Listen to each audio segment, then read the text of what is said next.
Assalamualaikum warahmatullahi wabarakatuh. Saya Muhammad Hafiz dari 10 5. Saya akan mempresentasikan tentang mind mapping saya yang berjudul Kerajaan Demak. Sebelumnya saya akan menjelaskan apa saja yang berada di mind mapping saya. Nah, di sini ada definisi, ada letak Kerajaan Demak, lalu ada sejarah berdirinya Kerajaan Demak, lalu ada bidang politik, bidang sosial, bidang budaya, dan bidang ekonomi. Lalu di sana juga ada peta kekuasaan daripada Kerajaan Demak. Nah, bagaimana pembahasan lebih rincinya? Disimak ya.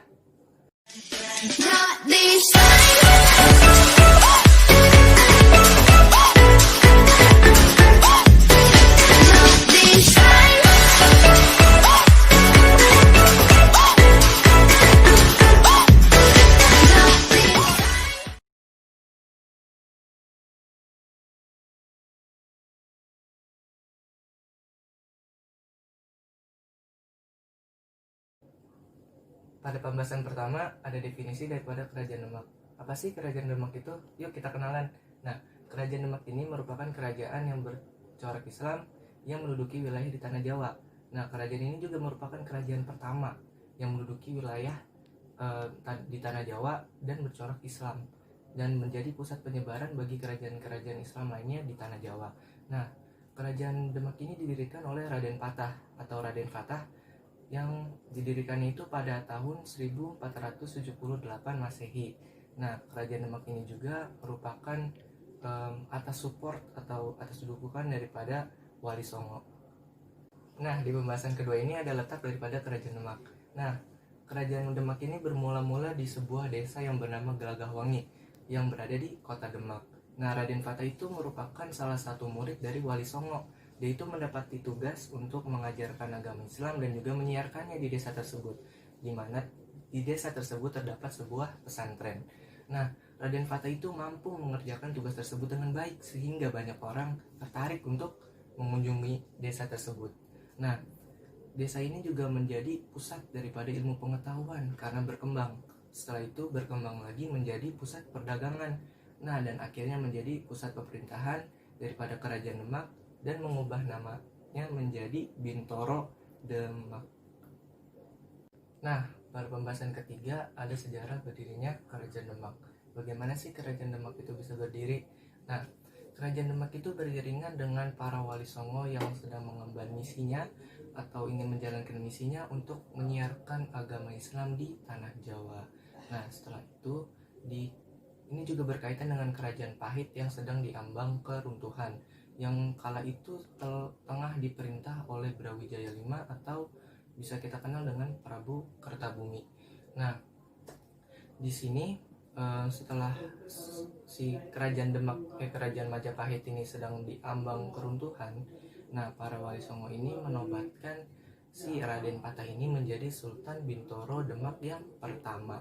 Nah, setelah itu Raden Patah memproklamasikan bahwasanya Kerajaan Demak ini akan menjadi sebuah kerajaan yang mandiri lepas dari Kerajaan Majapahit.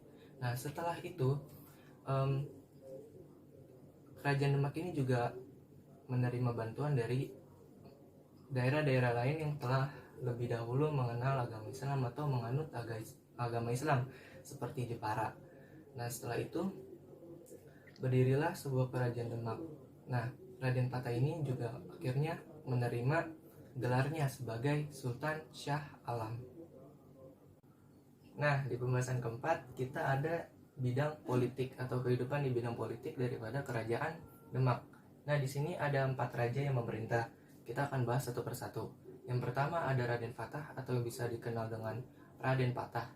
Nah, dia itu memerintah dari 1500 hingga 1518 Masehi. Gimana sih asal usulnya? Nah, si Raden Fatah ini merupakan keturunan daripada Brawijaya kelima atau Prabu Kertabumi, sehingga Kerajaan Demak yang tadi itu masih berkaitan erat dengan Kerajaan Majapahit. Nah, saat itu ada Kaisar Yanlu, dia itu dari dinasti Ming Cina. Dia itu memiliki hubungan yang cukup kuat dengan Kerajaan Majapahit. Nah, sebagai tanda persahabatan atas kedekatan Kerajaan Demak dengan Kerajaan dinasti Ming Cina ini, dinasti Ming Cina ini mengirimkan seorang putri yang cantik dan jelita serta pintar kepada Prabu Kertabumi atau Brawijaya ke-5. Nah, tapi ada tapinya nih. Si putri yang cantik, jelita, dan pintar ini sudah beragama Islam atau berakidah tauhid, sehingga ini justru bertolak belakang dengan kerajaan yang masih bercorak Hindu. Dan dia juga agak sedikit bertolak belakang dengan permaisuri pertama daripada Brawijaya ke-5. Sehingga dengan adanya seorang putri yang beragama Islam, dia akan mengubah sistem-sistem daripada kerajaan Majapahit. Nah, dengan berat hati, si Brawijaya V ini menghibahkan seorang putri yang cantik jelita ini ke Adipati Palembang. Siapa dia? Yaitu Arya Damar.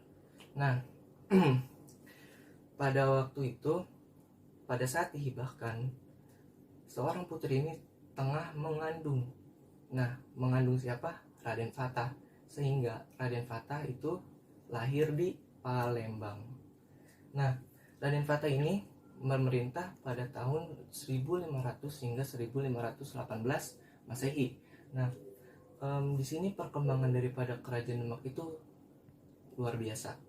Dia berhasil menguasai Jepara, Tuban, Sedayu, hingga Jambi. Dan dulu itu kerajaan Demak ini di pemerintahan dia itu sangat kuat sekali di bidang pertanian dan juga perdagangan. Begitu dia pembahasan daripada Raden Fatah. Nah, pada raja kedua ada Adipati Unus. Dia itu memerintah pada 1518 Masehi hingga 1521 Masehi. Nah, siapa sih Adipati Unus ini? Nah, Adipati Unus ini merupakan anak sulung daripada Raden Fatah atau Raden Patah. Nah, pada masa pemerintahannya dia itu, si Adipati Unus ini berhasil mengadakan perluasan wilayah. Dan dia juga berhasil untuk menaklukkan kerajaan Majapahit yang kala itu menjadi sekutu atau menjalin kerjasama dengan Portugis. Nah, pada raja ketiga ada Sultan Trenggana. Nah, Sultan Trenggana ini memerintah pada 1521 Masehi sampai dengan 1546 Masehi. Nah, di Sultan Trenggana ini berhasil membawa kerajaan Demak mencapai puncak masa kejayaannya. Nah, kerajaan Demak itu berhasil menguasai wilayah-wilayah yang berada di Jawa Barat seperti Banten, Sunda Kelapa, dan juga Cirebon. Nah, penguasaan wilayah ini juga memiliki tujuan tertentu. Apa sih tujuan tertentu tersebut? Nah, tujuannya itu adalah untuk menggagalkan kerjasama antara orang-orang Portugis dan juga kerajaan Pajajaran. Nah, setelah itu ia berhasil dan memperoleh gelar Sultan Ahmad Abdul Arifin dari Sunan Gunung Jati.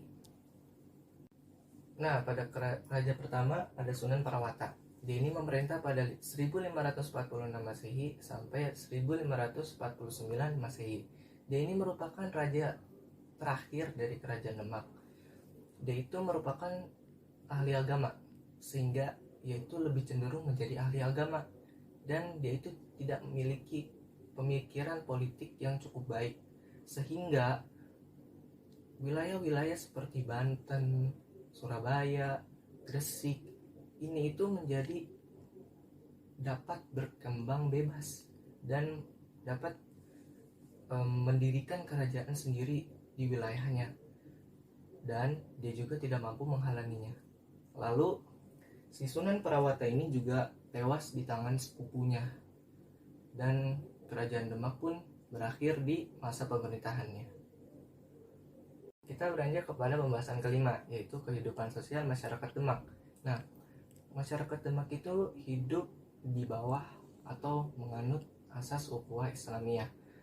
Wali Songo memiliki peran yang signifikan untuk memperdalam pemahaman masyarakat mengenai ukhuwah Islamiyah tersebut, sehingga ukhuwah Islamiyah ini menjadi sebuah tolak ukur atau menjadi sebuah dasar daripada asas yang mengatur kehidupan masyarakat, sehingga masyarakat Demak itu bisa dengan baik menyatu. Lalu Wali Songo juga ini mempererat hubungan antara raja-raja ataupun kaum bangsawan dengan rakyatnya, sehingga ukhuwah Islamiyah di sini berhasil dilaksanakan dengan baik. Lalu pesantren-pesantren yang beredar ataupun yang ada ini menjadi pusat penyebaran Islam, maksudnya menjadi sarana penyebaran Islam yang efektif. Nah, kita akan beranjak pada pembahasan ke-6, yaitu kehidupan budaya Kerajaan Demak.